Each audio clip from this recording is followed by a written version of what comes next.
ಸ್ನೇಹಿತರೆ ನಮಸ್ಕಾರ. ನಾನು ರವೀಂದ್ರ ಜೋಶಿ. ಬರೋಬ್ಬರಿ 2 ದಿವಸ ಉಳಿಯಿತು ಸ್ವಾಮಿ ಮೊದಲ ಹಂತದ ಮತದಾನಕ್ಕೆ ಪಶ್ಚಿಮ ಬಂಗಾಳದಲ್ಲಿ. ನಾಡದ 23ನೇ ತಾರೀಕು ಮತದಾನ. ಕ್ಷಣಗಣನೆ ಶುರುವಾಗಿದೆ. 2 ದಿವಸ ಅಲ್ಲ, ಒಂದೇ ದಿವಸದ ಲೆಕ್ಕ. ನಾಳೆ ಒಂದು ದಿವಸ ದಾಟಿಬಿಟ್ರೆ ನಾಡಿದ್ದು ಬೆಳಗ್ಗೆಯಿಂದ ವೋಟಿಂಗ್ ಶುರುವಾಗತ್ತೆ. ಅಕ್ಷರಶಃ ರಣಾಂಗಣದ ರೀತಿಯಲ್ಲಿ ಇದೆ ಪಶ್ಚಿಮ ಬಂಗಾಳ. ಇದನ್ನು ಇಟ್ಟುಕೊಂಡು ಎಲ್ಲ ಮಾಧ್ಯಮಗಳಲ್ಲಿ, ಎಲ್ಲ ರಾಷ್ಟ್ರೀಯ ವಾಹಿನಿಗಳಲ್ಲಿ ದೊಡ್ಡ ಮಟ್ಟದಲ್ಲಿ ಒಂದು ಚರ್ಚೆ, ಒಂದು ಪ್ರೊಪಗ್ಯಾಂಡ ನಡೀತಾ ಇದೆ. ವಿಶೇಷವಾಗಿ ಎಡಚರರು, ಕಾಂಗ್ರೆಸ್ ಪರವಾಗಿರೋರು, ಭಾರತೀಯ ಜನತಾ ಪಾರ್ಟಿ ವಿರುದ್ಧವಾಗಿರೋರು ಒಂದು ನರೇಟಿವನ್ನು ಸೃಷ್ಟಿ ಮಾಡ್ತಾ ಇದ್ದಾರೆ. ಏನಪ್ಪ ಅಂದರೆ, ಈ ರೀತಿಯಾಗಿ ಕಂಡ ಕಡೆ ಎಲ್ಲ ಭದ್ರತಾ ಸಿಬ್ಬಂದಿಯವರು ಕೈಯಲ್ಲಿ ರೈಫಲ್ಲು, ಗನ್ನು, AK-47 ಲಾಠಿ ಹಿಡ್ಕೊಂಡು ಇಡೀ ಬೀದಿಯಲ್ಲಿ ಓಡಾಡೋದೇ ಆದರೆ ಭಾರತೀಯ ಜನತಾ ಪಾರ್ಟಿಯ ಮತದಾರರು ಮತ ಹಾಕಲಿಕ್ಕೆ ಬರೋದಿಲ್ಲ, ಹೆದರ್ಕೊಂಡ್ಬಿಡ್ತಾರೆ. ಭಾರತೀಯ ಜನತಾ ಪಾರ್ಟಿಯ ಮತದಾರರಿದಾರಲ್ಲ, ಭಾಳ ಸೂಕ್ಷ್ಮ. ಅವ್ರ ಮನೆಯಿಂದ ಹೊರಗೆ ಬರೋದೇ ಕಷ್ಟ. ಅವರಿಗೆ ದೇಶದ ಬಗ್ಗೆ ಅಪಾರವಾದ ಭಕ್ತಿ ಇದೆ, ಅಭಿಮಾನ ಇದೆ. ಆದರೆ ರಿಸ್ಕನ್ನು ತಗೊಳ್ಳೋದಿಲ್ಲ. ಅಪಾಯಕಾರಿ ಸಂದರ್ಭದಲ್ಲಿ ಅವರು ಆರಾಮಾಗಿ ಮನೆಯಲ್ಲಿರ್ತಾರೆ, ಹೆಂಡರು ಮಕ್ಕಳ ಜೊತೆ ಸುರಕ್ಷಿತವಾಗಿರಬೇಕು ಅನ್ನೋದು ಅವರ ಮನಸ್ಥಿತಿ. ಇದು ಈಗ ನಡೀತಾ ಇರುವಂಥ ಪ್ರೊಪಗ್ಯಾಂಡ. ಮಜಾ ನೋಡಿ, ಕಳೆದ ಸಾರಿಗೂ ಮತ್ತು ಈ ಸಾರಿಗೂ ಇರುವಂಥ ವ್ಯತ್ಯಾಸ ಏನಪ್ಪ ಚುನಾವಣೆದು ಅಂದರೆ, ಮೊದಲೇದಾಗಿ ಯಾವುದೇ ವೋಟ್ರು ತುಂಬ ದೂರ ಹೋಗಿ ವೋಟ್ ಹಾಕಬೇಕಾಗಿಲ್ಲ. ಕಾಲನಿಲಿದ್ದರೆ ಕಾಲನಿನಲ್ಲೇ ಬೂತ್ ಮಾಡಲಾಗಿದೆ. ಹಂಗೆ ಮಾಡೋದು ಬೇಡ ಅಂತ ಮಮತಾ ಬೇಗಮ್ ಅವರು ಸ್ವತಃ ಸುಪ್ರೀಂ ಕೋರ್ಟ್ನಲ್ಲಿ ವಾದ ಮಂಡನೆ ಮಾಡಿದರು. ಖಾಸಗಿ ಜಾಗಗಳಲ್ಲಿ ವೋಟಿಂಗ್ ಫೆಸಿಲಿಟಿಯನ್ನು ಕೊಡಬೇಡಿ ಅಂತ, ಮತಗಟ್ಟೆಗಳನ್ನು ಖಾಸಗಿ ಜಾಗಗಳಲ್ಲಿ ಮಾಡಿ. ಅಂದರೆ ಒಂದು ಅಪಾರ್ಟ್ಮೆಂಟ್ ಇರುತ್ತೆ, ಒಂದು 150 ಮನೆಗಳಿರ್ತಾವೆ ಅಂತ ತಿಳ್ಕೊಡ್ರಿ. ಅಲ್ಲಿ ಒಂದು ಪೋಲಿಂಗ್ ಬೂತನ್ನು ಮಾಡೋರು ಮುಂಚೆ. ಇದು ಹೆಂಗಿರ್ತದೆ, ಸ್ಟೆಪ್ ಬೈ ಸ್ಟೆಪ್ ಇರ್ತದೆ. ಮೊದಲೇದ್ದು ಪೋಲಿಂಗ್ ಬೂತ್ ಅಂತಾರೆ. ಅದಾದಮೇಲೆ ಒಂದು 6-7 ಪೋಲಿಂಗ್ ಬೂತ್ಗಳು ಸೇರಿ ಒಂದು ಪೋಲಿಂಗ್ ಸೆಂಟರ್ ಅಂತ ಆಗುತ್ತೆ. ಅದಾದಮೇಲೆ ಒಂದು 10-12 ಸೇರಿ ಪೋಲಿಂಗ್ ಝೋನ್ ಅಂತ ಆಗುತ್ತೆ. ಇದೆಲ್ಲದಕ್ಕೂ ಸುರಕ್ಷಾ ಕವಚವನ್ನು ಮಾಡಲಾಗಿರ್ತದೆ. ಇದ್ರ ಜೊತೆಗೆ ಈ ಬಾರಿ ಏನು ಮಾಡಲಾಗಿದೆ ಅಂದರೆ, ಮತಗಟ್ಟೆಯಿಂದ 100 ಮೀಟ್ರ್ವರೆಗೂ ಯಾರು ಬರಂಗೇ ಇಲ್ಲ ಅಲ್ಲಿಗೆ. ಅದಕ್ಕೆ ದೊಡ್ಡದಾದಂಥ ರಕ್ಷಾ ಕವಚವನ್ನು ಮಾಡಲಾಗಿದೆ. ಅದಕ್ಕೆ ಲಕ್ಷ್ಮಣ ರೇಖಾ ಅಂತ ಹೆಸರಿಟ್ಟಿದ್ದಾರೆ. ಎಲ್ಲಕ್ಕಿಂತ ವಿಶೇಷವಾಗಿ ಈ CRPF, CAPF, BSF ಎಲ್ಲರೂ ಬಂದಿದ್ದಾರಲ್ಲ, 2,40,40,000 ಜನ ಸಿಬ್ಬಂದಿ ವರ್ಗದವ್ರನ್ನ ನಿಯೋಜನೆ ಮಾಡಲಾಗಿದೆ. ಯಾಕೆಂದರೆ ಯಾವ ಹಿಂಸೆಯನ್ನು ಮಾಡಬೇಕು ಅಂತ ಇನ್ನಿಲ್ಲದ ಹಾಗೆ ಎಲ್ಲ ವಿಧ್ವಂಸಕ ಶಕ್ತಿಗಳು ಪ್ರಯತ್ನ ಮಾಡ್ತಾ ಇದ್ದಾವಲ್ಲ, ಅದನ್ನು ಸಂಪೂರ್ಣವಾಗಿ ವಿಫಲಗೊಳಿಸಬೇಕು ಅಂತ ಆ ನಿಟ್ಟಿನಲ್ಲಿ. ಹೀಗೆ ಮಾಡೋದಲ್ಲದೆ ಬರುವಂಥ ಮತದಾರರಿಗೆ ಭಯ ಉಂಟಾಗಲಾರದ ವಾತಾವರಣವನ್ನು ಕೂಡ ಸೃಷ್ಟಿ ಮಾಡುವಂಥ ಪ್ರಯತ್ನ ನಡೀತಾ ಇದೆ. ಯಾರಾದರೂ ಅಪ್ಪಿತಪ್ಪಿ ಏನಾದರೂ ಹಿಂಸೆ ಮಾಡಿದರೆ ಆತ ಬಾಡಿ ಕ್ಯಾಮ್ರಾದಲ್ಲಿ ಬಂಧಿತನಾಗ್ತಾನೆ. ಅಂದರೆ ಏನು, ಯಾವ ಸಿಬ್ಬಂದಿ ವರ್ಗದವರು ಇದ್ದಾರಲ್ಲ, ಆ ಸಿಬ್ಬಂದಿ ವರ್ಗದ ಮುಖ್ಯಸ್ಥ ಇರ್ತಾರೆ, ಆ ಬಟಾಲಿಯನ್ನ, ಅವರ ಮೇಲೆಲ್ಲ ಇಲ್ಲಿ ಬಾಡಿ ಕ್ಯಾಮ್ರಾಗಳಿರ್ತಾವೆ ಶೋಲ್ಡರ್ ಹತ್ರ. ಅದು ರಿಯಲ್ ಟೈಮ್ ವಿಜಿಲೆನ್ಸ್ ಮಾಡ್ತಾ ಇರ್ತದೆ. ಅಂದರೆ ರಿಯಲ್ ಟೈಮ್ ವಿಜಿಲೆನ್ಸ್ ಅಂದರೆ, ಈಗ ಒಬ್ಬ ವ್ಯಕ್ತಿ ಬಂದು ಅಟ್ಯಾಕ್ ಮಾಡಲಿಕ್ಕೆ ಬರ್ತಾನೆ, ಯಾರ್ದೋ ಒಬ್ಬರ ಮೇಲೆ ತಳ್ಳಲಿಕ್ಕೆ ಹೋಗ್ತಾನೆ ಅಥವಾ ಗಲಾಟೆ ಮಾಡ್ತಾನೆ ಅಂದರೆ, ಅದನ್ನು ಅಲ್ಲಿರುವಂಥ ಕಂಟ್ರೋಲ್ ರೂಮ್ನಲ್ಲಿ ಆ ಕ್ಷಣವೇ ನೋಡ್ಬೋದು. ರಿಯಲ್ ಟೈಮ್ ಈಗ ನಡೀತಾ ಇರೋ ವಿದ್ಯಮಾನವನ್ನು ಈಗಲೇ ನೋಡುವಂಥ CCTV ಫೆಸಿಲಿಟಿ ಅಂತ. ಆ ರೀತಿಯಾದಂಥ ಲಕ್ಷ ಕ್ಯಾಮ್ರಾಗಳನ್ನು, ಬಾಡಿ ಕ್ಯಾಮ್ರಾಗಳನ್ನು ಎಲ್ಲ ಸಿಬ್ಬಂದಿ ವರ್ಗದವ್ರ ಮೇಲೆ ಹಾಕಲಾಗಿದೆ. ಹೀಗಿದ್ದ ಗಲಾಟೆ ಎಲ್ಲಿಂದ ಮಾಡ್ತೀರಿ? ಎರಡನೇದು, ಇದ್ರ ಜೊತೆ ವಿಶೇಷವಾಗಿ ನಡೀತಾ ಇರೋದಂತ ಏನಪ್ಪ ಅಂತಂದರೆ, ಎಲ್ಲೋ ಬಂದು ಒಬ್ಬ ಡೈನಮೈಟ್ ಎಸೆದು ಬಿಡೋ ಹಾಗಿಲ್ಲ, ಹಾಗೆ ಎಸೆಯಲಾರದ ಹಾಗೆ ವಿಶೇಷವಾದಂಥ ವ್ಯಾನ್ಗಳನ್ನು ಸೃಷ್ಟಿ ಮಾಡಲಾಗಿದೆ. ಈಗ ನಾನು ಹತ್ತಿರ ಹೋಗಿ ಗಲಾಟೆ ಮಾಡಲ್ಲಪ್ಪ, ಎಲ್ಲಿಂದ ಹೋಗಿ ಒಂದು ಡೈನಮೈಟ್ ಎಸೆದು ಬಿಡ್ತೀನಿ ಅಂತ. ಹಾಗೆ ಮಾಡಲಿಕ್ಕೆ ಸಾಧ್ಯ ಆಗಲಾರದ ರಕ್ಷಾ ಕವಚ ಮಾಡಲಾಗಿದೆ. ಜೊತೆಗೆ ಎಲ್ಲ ಕಡೆ ಕ್ಯಾಮ್ರಾ ಇರುವಂಥ ಡ್ರೋನ್ಗಳು ಇಡೀ ಪಶ್ಚಿಮ ಬಂಗಾಳದಲ್ಲಿ ಓಡಾಡ್ತಾ ಇರ್ತವೆ. ನೋಡಿ, ಭಾರತೀಯ ಜನತಾ ಪಾರ್ಟಿ ವಿಶೇಷತೆ ಏನು ಅಂತ ಹೇಳ್ತೀನಿ. ಭಾರತೀಯ ಜನತಾ ಪಾರ್ಟಿ ಯಾವುದೇ ಚುನಾವಣೆ ನಡೆದ ಮೇಲೆ ಗೆದ್ದರು ಮತ್ತು ಸೋತರು, ನಾನು ಹಿಂದೆ ಕೂಡ ಹೇಳಿದ್ದೆ, ಗೆದ್ದರೆ ಯಾಕೆ ಗೆದ್ದೆ ಅನ್ನೋದರ ಪೋಸ್ಟ್ ಮಾರ್ಟಮ್ ಮಾಡ್ತಾರೆ, ಸೋತರೆ ಯಾಕೆ ಸೋತೆ, ಎಲ್ಲಿ ನಮ್ಮ ತಪ್ಪಾಗಿದೆ ಅನ್ನೋದರ ಕುರಿತಾಗಿ ಎಲ್ಲ ಮಾಹಿತಿಯನ್ನು ಕಲೆ ಹಾಕ್ತಾರೆ, ಪೋಸ್ಟ್ ಮಾರ್ಟಮ್ ಮಾಡ್ತಾರೆ. 294 ಒಟ್ಟು ಕ್ಷೇತ್ರಗಳಿದ್ದಾವೆ ಪಶ್ಚಿಮ ಬಂಗಾಳದಲ್ಲಿ. ಮೊದಲೇ ಹಂತದಲ್ಲಿ ನಾಡಿದ್ದು 23ನೇ ತಾರೀಕು 144 ಕ್ಷೇತ್ರಗಳಿಗೆ ಚುನಾವಣೆ ನಡೀತಾ ಇದೆ.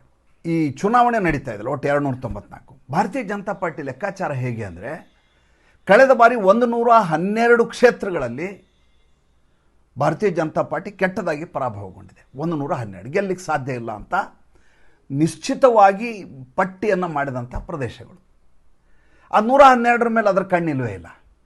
ಯಾಕೆಂದರೆ ಯಾವ ಕ್ಷೇತ್ರದಲ್ಲಿ ನಾವು ಈಗ ಹೋರಾಟ ಮಾಡಿ ತಕ್ಷಣದಲ್ಲಿ ಗೆಲುವು ಪಡಲಿಕ್ಕೆ ಸಾಧ್ಯವಲ್ಲೋ, 2 ಮಿನಿಟ್ಸ್ ನೋಡಲ್ಲಲ್ವೋ, ಅಲ್ಲಿ ಕೇವಲ ಬೀಜಾಂಕುರ ಆಗಲಿಕ್ಕೆ ನಾವು ಅಲ್ಲಿ ನೆಡಬಹುದಷ್ಟೇ ಬೀಜಾನ.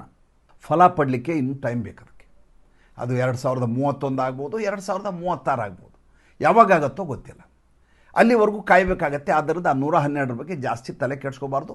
ಅಭ್ಯರ್ಥಿಗಳಿರಬೇಕು, ಗೆಲ್ಲುವ ಎಲ್ಲ ಪ್ರಯತ್ನಗಳು ಇರಬೇಕು.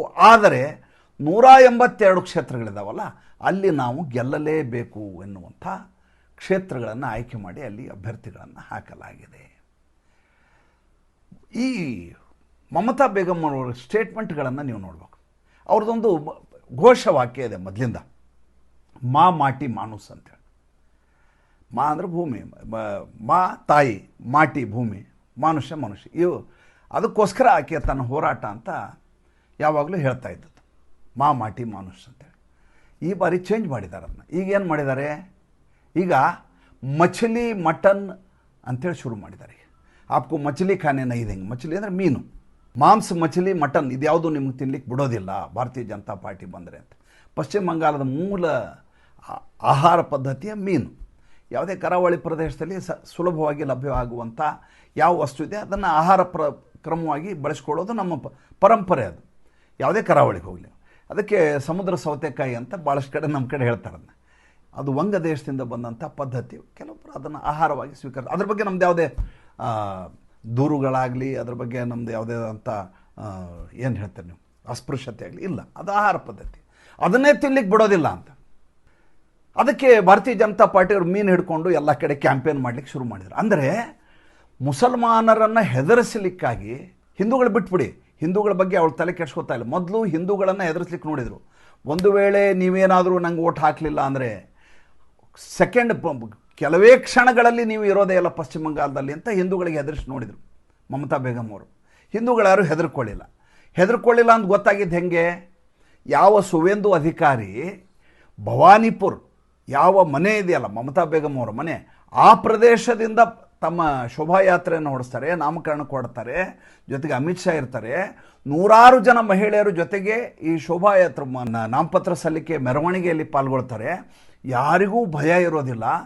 ಎಲ್ಲರೂ ನಿಶ್ಚಿಂತರಾಗಿ ನಿರುಮ್ಮಳರಾಗಿ ಸಂಭ್ರಮದಿಂದ ಮೆರವಣಿಗೆಯಲ್ಲಿ ಹೋಗ್ತಾರೆ. ಆವಾಗ ಮಮತಾ ಬೇಗಂಗೆ ಅನಿಸುತ್ತೆ, ಹಿಂದೂಗಳು ನಮಗೆ ಬಗ್ಲಿಲ್ಲ, ಈ ಸಲ ಹಿಂಸೆ ಮಾಡಲಿಕ್ಕೆ ಸಾಧ್ಯ ಇಲ್ಲ.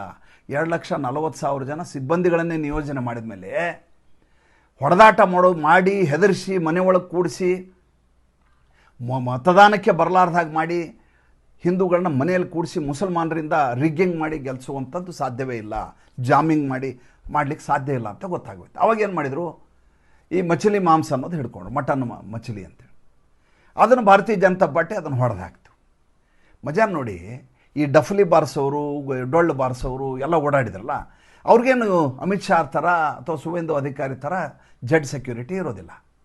ಮೆರವಣಿಗೆ ಆದ್ರೂ ಅವ್ರವ್ರ ಮನೆಗೆ ಅವ್ರು ಹೋಗ್ತಾರೆ.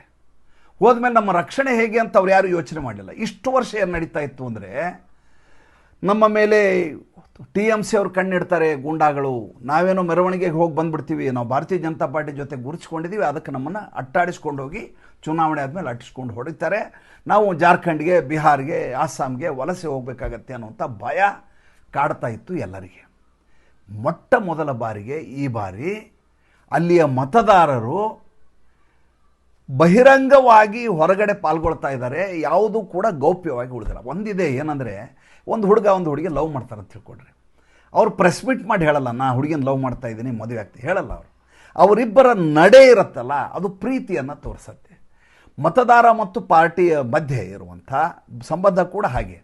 ಯಾವುದೇ ಒಬ್ಬ ಮತದಾರ ತಾನು ಯಾರಿಗೆ ಮತ ಹಾಕಬೇಕು ಅಂತ ತೀರ್ಮಾನ ಮಾಡಿದ ಮೇಲೆ ಆತ ನೀವು ಯಾವುದೇ ರೀತಿ ಬಗ್ಸೋಕ್ಕಾಗೋದಿಲ್ಲ. ಈಗ ಪಶ್ಚಿಮ ಬಂಗಾಳದ ಚುನಾವಣೆ ಏನು ಹೇಳ್ತದೆ, ಪಶ್ಚಿಮ ಬಂಗಾಳದ ಚುನಾವಣೆ ಏನು ಹೇಳುತ್ತೆ ಅಂದರೆ, 2011ರಲ್ಲಿ ಹೇಗೆ ಬುದ್ಧದೇವ ಭಟ್ಟಾಚಾರ್ಯ ಅವರನ್ನು ಸೋಲಿಸಿದೆವೋ ಅದೇ ರೀತಿಯ ಸೋಲನ್ನು ಮಮತಾ ಬೇಗಂ ಅವರು ಕಾಣ್ತಾರೆ ಅಂತ ಈಗಿರುವಂಥ ನರೇಟಿವ್ ಹೇಳ್ತಾ ಇದೆ. ಏನಾಗಿತ್ತು 2011ರಲ್ಲಿ? 2011ರಲ್ಲಿ ಎಡರಂಗದ ಮುಖ್ಯಮಂತ್ರಿಯಾಗಿದ್ದಂಥ ಬುದ್ಧದೇವ ಭಟ್ಟಾಚಾರ್ಯ ತಾನು ಯಾವ ಕ್ಷೇತ್ರದಲ್ಲಿ ಚುನಾವಣೆ ನಿಂತಿದ್ರು ಅಲ್ಲಿ ಸೋತರು. ಅವರು ಮಾತ್ರ ಸೋಲಲಿಲ್ಲ, ಅವ್ರ ಪಕ್ಷ ಕೂಡ ಸೋತು. ಕಳೆದ ಚುನಾವಣೆಯಲ್ಲಿ ಏನಾಯ್ತು 2021ರಲ್ಲಿ? ಆವಾಗ ಮಮತಾ ಬೇಗಂ ಅವರು ಸೋತರು, ಪಕ್ಷ ಗೆಲುವನ್ನು ಪಡೀತು. ಕಾರಣಗಳಿದ್ದಾವೆ, ಆ ಕಾರಣಗಳನ್ನ ಹೇಳಿದ್ದೀನಿ ನಿಮಗೆ. ಇದೇ TMC ಕಾರ್ಯಕರ್ತನ ತಗೊಂಡು ಭಾರತೀಯ ಜನತಾ ಪಾರ್ಟಿ ಹೈಜಾಕ್ ಮಾಡಿ ಚುನಾವಣೆ ಮಾಡೋ ಪ್ರಯತ್ನ ಮಾಡಿತ್ತು, ಅದು ಫಲಿಸಲಿಲ್ಲ, ಸೋಲ್ಬೇಕಾಯಿತು, ಮಾತು ಬೇರೆ. ಈ ಬಾರಿ ಯೋಗಿ ಆದಿತ್ಯನಾಥ್ ಯಾವ ಬಟೋಗಿ ಅಥವಾ ಕಟೋಗಿ ಅಂತ ಅಲ್ಲಿ ಹೇಳಿದ್ರು, ಅಂಥ ಯೋಗಿ ಆದಿತ್ಯ 22 ರ್ಯಾಲಿಗಳನ್ನು ಆಯೋಜನೆ ಮಾಡಲಾಗಿದೆ ಒಟ್ಟು ಚುನಾವಣೆ ಮುಗಿಯೋ ಹೊತ್ತಿಗೆ. ಯಾವ ಮಟ್ಟಿಗೆ ಜನಸ್ತೋಮ ಬರ್ತಾ ಇದೆ ಅಂದರೆ ಅವ್ರನ್ನ ನೋಡಲಿಕ್ಕೆ, ಅವ್ರ ಮಾತು ಕೇಳಲಿಕ್ಕೆ ಜನ ಹಾತೊರಿತಾ ಇದ್ದಾರೆ. ಈಗ ಮಮತಾ ಬೇಗಂ ಅವ್ರನ್ನ ಸೋಲಿಸಬೇಕು ಅನ್ನುವಂಥ ಹೋರಾಟ ನಡೀತಾ ಇದೆ ವಿನಃ ಭಾರತೀಯ ಜನತಾ ಪಾರ್ಟಿ ಗೆಲ್ಲಿ ಅನ್ನೋದಲ್ಲ. ಹಾಗಾದರೆ 294 ಸೀಟ್ ಇದ್ದಾವೆ, ಎಷ್ಟು ಬರಬೇಕು? ನಿಮಗೆ ಗೊತ್ತಿರೋ ಹಾಗೆ 147ಕ್ಕಿಂತ ಹೆಚ್ಚಿನ ಸ್ಥಾನಗಳನ್ನು ಗೆದ್ದವರು ಈ ಬಾರಿ ಮ್ಯಾಜಿಕ್ ನಂಬರ್. ಅದು ಭಾರತೀಯ ಜನತಾ ಪಾರ್ಟಿ 180ವರೆಗೂ ಹೋದರೂ ಅಚ್ಚರಿ ಪಡಬೇಕಾಗಿಲ್ಲ ಅನ್ನುವಂಥ ಮಾಹಿತಿಗಳು ಲಭ್ಯ ಆಗ್ತಾ ಇದೆ.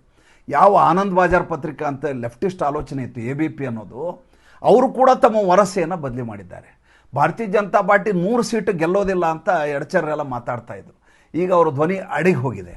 ಬೇರೆಯವ್ರು ಬಿಟ್ಬಿಡಿ, ಸ್ವತಃ ಮಮತಾ ಬೇಗಮ್ಮು ತಾನು ತನ್ನ ಕ್ಷೇತ್ರದಲ್ಲಿ ಗೆಲ್ತನೋ ಇಲ್ಲೋ ಅನ್ನೋಂಥ ಭಯದಲ್ಲಿ ಅವರು ಓಡಾಡ್ತಾರೆ. ಅವ್ರ ಓಡಾಟದ ನೀವು ಎಲ್ಲಿಯಾದರೂ ಪದಯಾತ್ರೆ ರ್ಯಾಲಿಗಳನ್ನು ಸುಮ್ಮನೆ ನೀವು ನ್ಯಾಷನಲ್ ವಾಹಿನಿಗಳಲ್ಲಿ, ರಾಷ್ಟ್ರೀಯ ವಾಹಿನಿಗಳಲ್ಲಿ ಸುಮ್ಮನೆ ಗಮನಿಸಿ ನೋಡಿ, ಯಾವ ಮಟ್ಟಿಗೆ ಕಕ್ಕಾಬಿಕ್ಕಿಯಾಗಿ ಕಿರ್ಚಾಡ್ತಾ ಇದ್ದಾರೆ, ಹೇಗೆ ಓಡಾಡ್ತಾ ಇದ್ದಾರೆ ಅಂದರೆ, ಒಬ್ಬ ವ್ಯಕ್ತಿ ತನ್ನ ಇಡೀ ಕುಟುಂಬವನ್ನು ಕಳ್ಕೊಂಡು ದಿಗ್ಭ್ರಮೆಗೊಂಡಂಥ ಸಂದರ್ಭದಲ್ಲಿ ಅಲೆಮಾರಿಯಾಗಿ ದಿಕ್ಕು ತೋಚಲಾರದೆ ಓಡಾಡ್ತಿರ್ತಾರಲ್ಲ, ಆ ರೀತಿಯ ಪಾದಯಾತ್ರೆಯನ್ನು ಅವ್ರು ಮಾಡ್ತಾ ಇದ್ದಾರೆ. ನೋಡಿ, ಮಹಾರಾಷ್ಟ್ರದ ಚುನಾವಣೆಗೂ ಪಶ್ಚಿಮ ಬಂಗಾಳ ಚುನಾವಣೆಗಿರೋ ವ್ಯತ್ಯಾಸ ಏನು ಅಂದರೆ, ಮಮತಾ ಬೇಗಂ ಅವರು ರೂಟ್ನಲ್ಲಿ ರಾಜಕಾರಣ ಮಾಡಿಕೊಂಡು, ಅಂದರೆ ಗ್ರೌಂಡ್ ಝೀರೋದಲ್ಲಿ ಹೋರಾಟ ಮಾಡ್ಕೊಂಡು ಗೆದ್ದುಕೊಂಡು ಚುನಾವಣೆಯನ್ನು ಗೆದ್ದಂಥವ್ರು. ಉದ್ಧವ್ ಠಾಕ್ರೆ ಹಾಗಲ್ಲ, ತನ್ನ ಮಾತೋಶ್ರೀಯಲ್ಲೇ ಕೂತ್ಕೊಂಡು ತನ್ನ ಒಂದೇ ಮಾಗದರೆ ಏನು ಹೇಳ್ತಾರೋ ಅದನ್ನು ನಂಬಿಕೊಂಡು ಚುನಾವಣೆ ಮಾಡಿದವರು. ಮಹಾರಾಷ್ಟ್ರದ ಚುನಾವಣೆ ಬೇರೆ, ಪಶ್ಚಿಮ ಬಂಗಾಳದ ಚುನಾವಣೆ. ಪಶ್ಚಿಮ ಬಂಗಾಳದ ಚುನಾವಣೆಯಲ್ಲಿ ಭಾರತೀಯ ಜನತಾ ಪಾರ್ಟಿಯವರು ಫೀಲ್ಡಲ್ಲಿದ್ದಾರೆ, ಮಮತಾ ಬೇಗಂ ಅವರು ಫೀಲ್ಡಲ್ಲಿದ್ದಾರೆ. ಮಮತಾ ಬೇಗಂಗೆ ಏನಾಗಿದೆ ಅಂದರೆ, ಮುಸಲ್ಮಾನರು ಕೈ ಹಿಡಿತಾ ಇಲ್ಲ ಅಂತ ಭಯ ಒಂದು ಕಡೆ, ಭಾರತೀಯ ಜನತಾ ಪಾರ್ಟಿ ಸದೃಢಗೊಳ್ತಾ ಇದೆ ಅನ್ನುವಂಥ ಭಯ ಇನ್ನೊಂದು ಕಡೆ. ಹೀಗಾಗಿ ಆಕೆ ಚುನಾವಣೆಯನ್ನು ಸುಲಭವಾಗಿ ಎದುರಿಸಲಿಕ್ಕೆ ಸಾಧ್ಯ ಆಗ್ತಾ ಇಲ್ಲ. ಆಕೆ ಇಡೀ ಹೋರಾಟದ ಅವಧಿ ಸಂಪೂರ್ಣವಾಗಿ ನ್ಯಾಯಾಲಯಗಳಲ್ಲೇ ಕಳೆದೋಯ್ತು. ಅದರ ಫಲಶ್ರುತಿ, ಅದರ ಲಾಭ ಭಾರತೀಯ ಜನತಾ ಪಾರ್ಟಿಗೆ ಆಗ್ತಾ ಇದೆ. 23ನೇ ತಾರೀಕು ವೋಟಿಂಗ್ ಹೆಂಗಿರುತ್ತೆ, ನಡೆದಂಥ ವಿದ್ಯಮಾನಗಳೇನು, ಅದರ ಒಟ್ಟು ತಾತ್ಪರ್ಯ ಹೇಗಿರುತ್ತೆ ಅನ್ನೋದನ್ನು 23ನೇ ತಾರೀಕು ಸಂಜೆ ಹೇಳ್ತೀನಿ. ಮತ್ತು ಮುಂದಿನ ಸಂಚಿಕೆಯಲ್ಲಿ ಹೊಸ ವಿಷಯದೊಂದಿಗೆ ಬರ್ತೀನಿ. ಸಂಚಿಕೆ ಇಷ್ಟ ಆದರೆ ಲೈಕ್ ಮಾಡಿ, ಫಾಲೋ ಮಾಡಿ, ಶೇರ್ ಮಾಡಿ. ನಮಸ್ಕಾರ.